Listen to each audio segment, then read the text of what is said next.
வணக்கம் நண்பர்களே. இன்று நம்ம ரிவ்யூ பார்க்க போற படம் இட்லி கடை.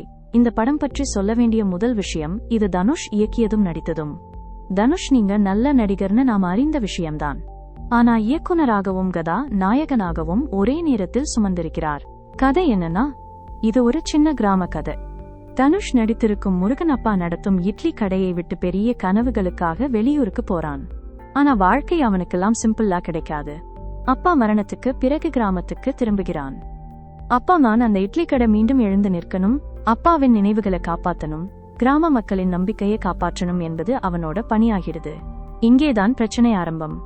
ஒரு பக்கம் அருண் விஜய் நடித்திருக்கும் சக்தி வாய்ந்த வில்லனின், ஒரு பக்கம் முருகனின் உள்ளங்கனவு. இந்த இரண்டு மோதல்தான் கதைக்கு எலும்புக்கட்டாக இருக்கும். தனுஷ் தான் படத்தின் முழு சுமையை தூக்கி நடிச்சிருக்கிறார். உணர்ச்சி சின்ன சின்ன தருணங்களில் கூட நன்றா வெளிப்படுத்துகிறார். நித்யா மேனன் அவங்க பாத்திரத்துக்கு பொருத்தமா இருந்தார். அருண் விஜய் வில்லனாக வந்திருப்பது படத்துக்கு நல்ல பலம். சமுத்திரா கனி, சத்யராஜ், ராஜ்கிரான் எல்லாரும் கதையோட பக்கபலமா இருந்தாங்க. ஜிவி பிரகாஷின் இசை மெலோ டிராமாவை இன்னும் உயர்த்துகிறது. பாடல்கள் நினைவில் நின்று போகும் அளவுக்கு இருக்காதேனாலும் பிஜிஎம் காட்சிக்கு சரியான உயிர் கொடுக்குது. கிராமத்து இயற்கை காட்சிகள், கேமரா வேலையெல்லாம் அழகா இருந்தது. இந்த இட்லி கடை படத்தின் பலம் என்னவென்றால், அது உணர்ச்சியை அழகாக வெளிப்படுத்துகிறது.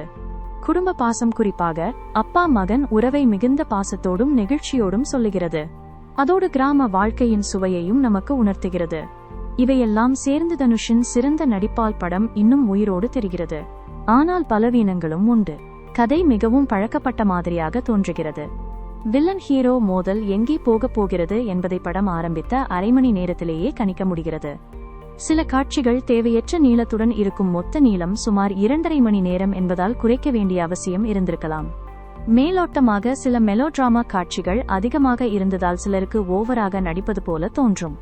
இட்லி கடை படம் உணர்ச்சியை வெளிப்படுத்துவதில் வலுவாக இருந்தாலும் கதையின் புதுமை மற்றும் சுருக்கம் குறைந்திருப்பது படத்தின் பலவீனமாக கருதலாம். மொத்தத்தில் இட்லி கடை புதுசா எதுவும் சொல்லவில்லை. ஆனா அது சொல்லும் விஷயங்களை டெடிகேஷனுடனும் உணர்ச்சியோடும் சொல்லுது.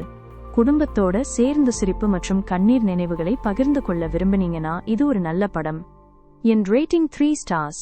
குடும்பத்தோட பார்க்கலாமானா, புதுமையை எதிர்பார்த்தா கொஞ்சம் ஏமாற்றமா தோன்றும். இதுவே நம்ம ரிவ்யூ ஆஃப் இட்லி கடை. நீங்க படத்தை பார்த்துட்டீங்களா? உங்க கருத்துக்களை கமெண்ட்ல சொல்லுங்க. அடுத்த ரிவ்யூவில் சந்திப்போம். நன்றி.